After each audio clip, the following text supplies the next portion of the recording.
Hello and welcome to ET Garage. This video will be part 3 of the Targa top saga. And in case you're not familiar with what's going on, my fiberglass sheet molded composite Targa top on my 90 Corvette started coming loose in one corner, and so I decided to, rather than wait and just leave it alone and just keep driving it like that and become part of the Flying Top Club, I decided to take it off and remove it and repair it myself.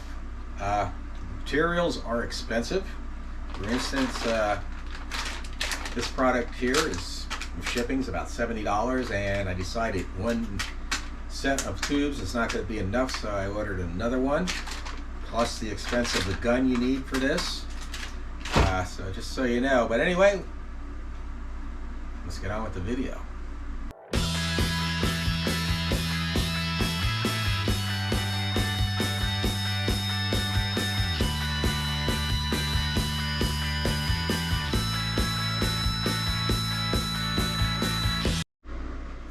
Okay, as you can see in the last video, I separated the frame and I started removing the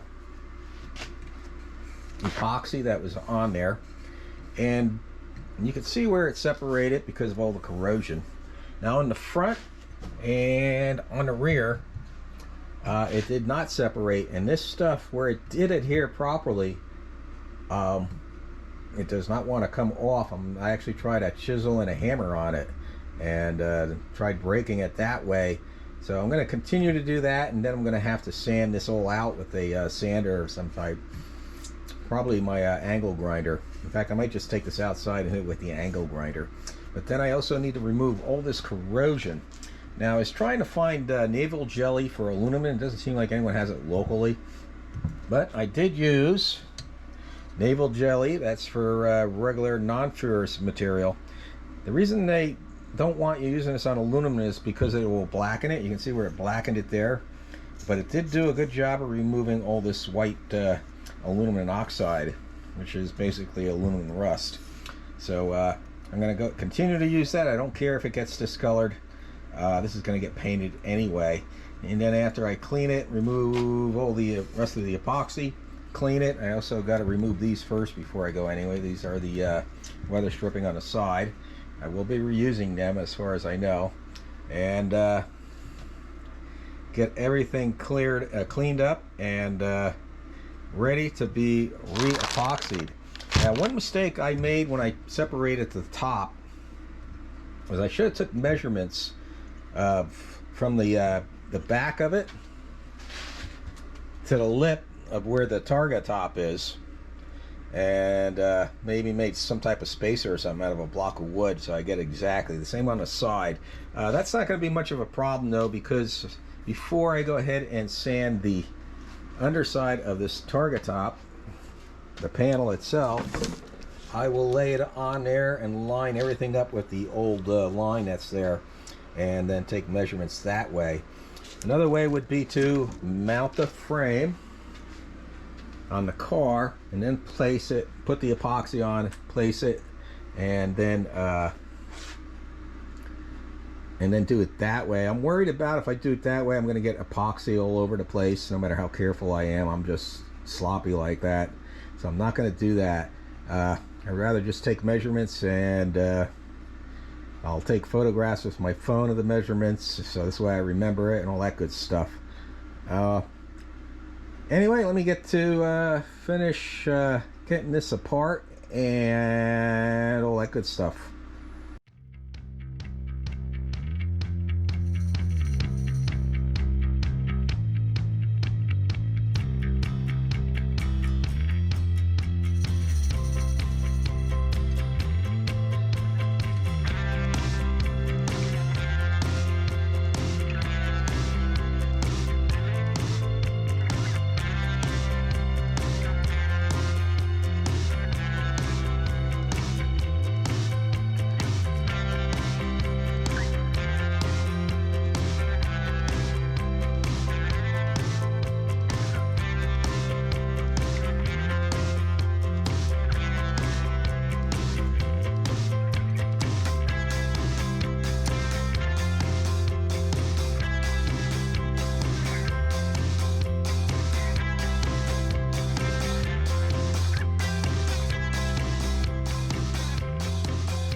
Okay, this is where I'm at. I just got a couple of more of these torque screws to move.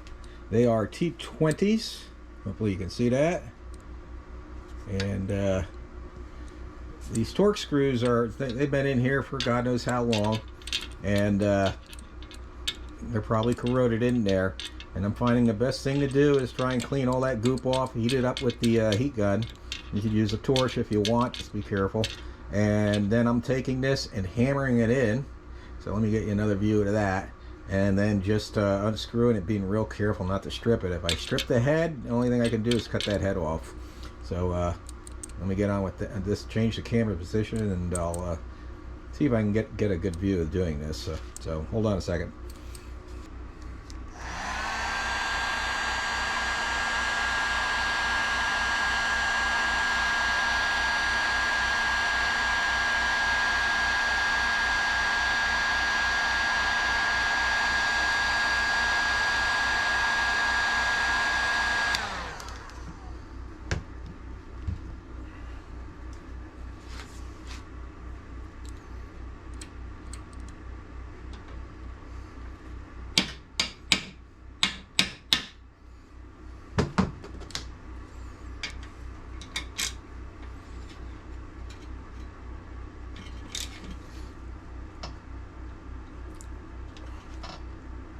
Of course, this one does not want to come.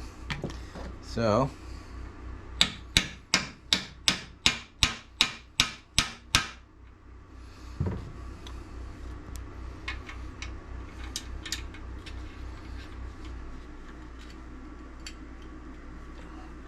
yeah, that one wants to strip. So I'm going to try another more heat, maybe with the torch. In the meantime, I'll try this other one and see if I get lucky with that. The other ones came out easy. The ones on this side are not being that easy.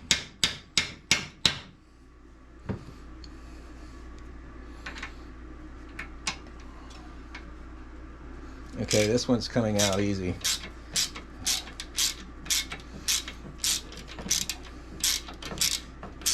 Fool me. This thing is hot. I should probably be wearing gloves for me reheating it with the heat gun.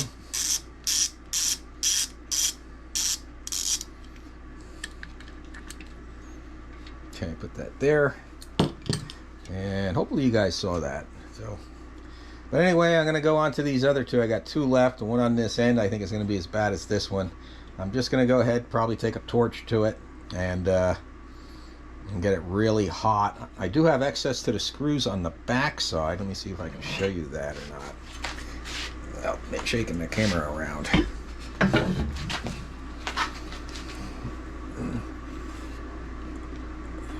Maybe you guys can't see that. Let's see. Or at least I thought I did. Oh yeah, here it is. Hopefully you guys can see that. Let me get some light. Hopefully you guys can see that. It's right there. If you can see it sticking out, and it's all covered with the white oxide. So I'm going to heat that up and put some PB Blaster on it and see how lucky I get.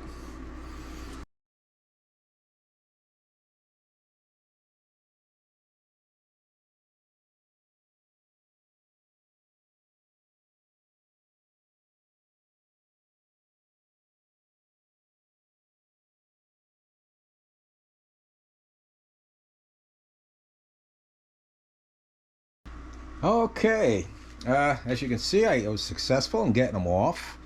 The last two fought me, but I just used more heat and more pounding. Seems like pounding with the hammer worked really well. I could use one of those, if you ever see them, those impact ones. I actually have one somewhere. I haven't used it in years.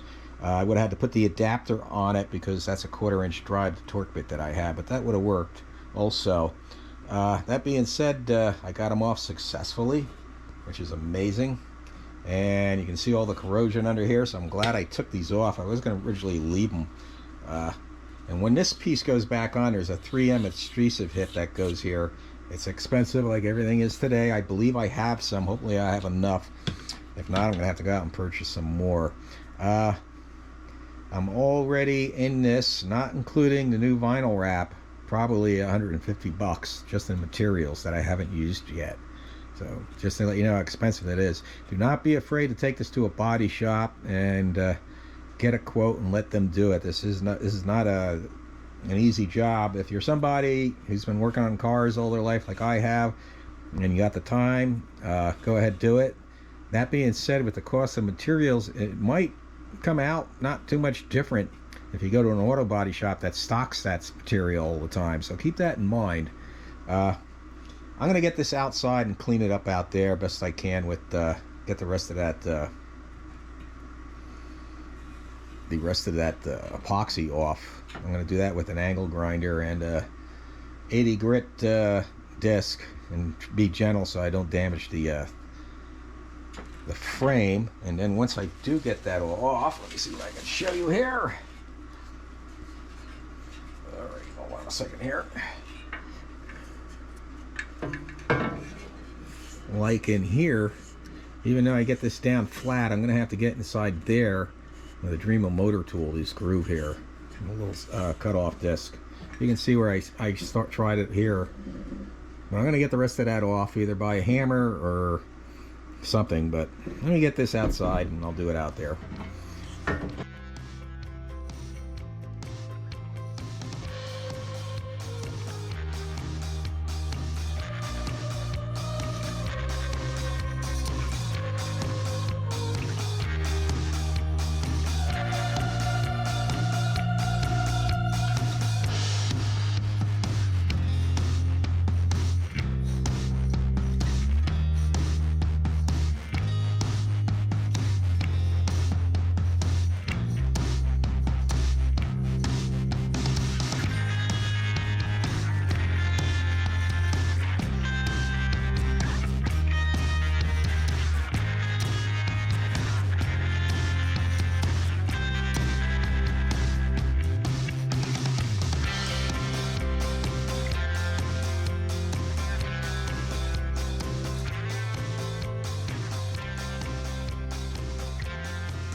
Okay, I don't know if you can see that or not, but I got it all out. It was in the thin groove I used the Dremel motor tool, and the thicker groove I had a heck of a time doing with the Dremel motor tool, so I ended up using a diamond cutoff blade on my angle grinder, and that actually worked real well. I was afraid of using that. I was afraid I wouldn't have the control I needed, but there's a little bit more cleaning up I need to do, and like all this oxide still needs to be removed. So I'm gonna blow this off, get the air hose out here, blow it off, and then I'm gonna start chemically treating all that white oxide that you see like right there and all the way around, and get that all off, and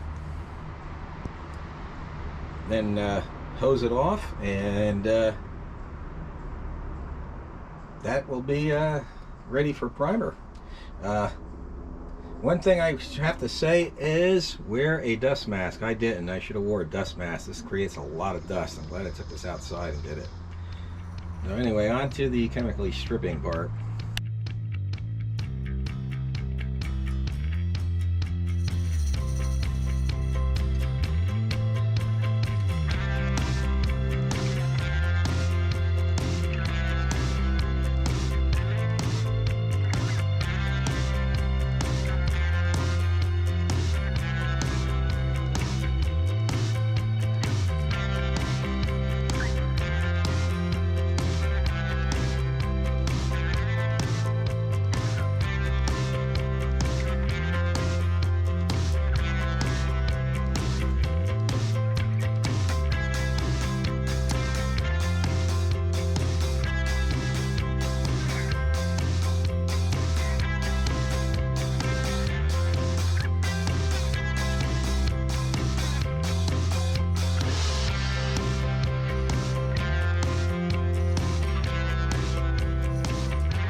Okay, after chemically cleaning this, some areas came out really good, like down in here.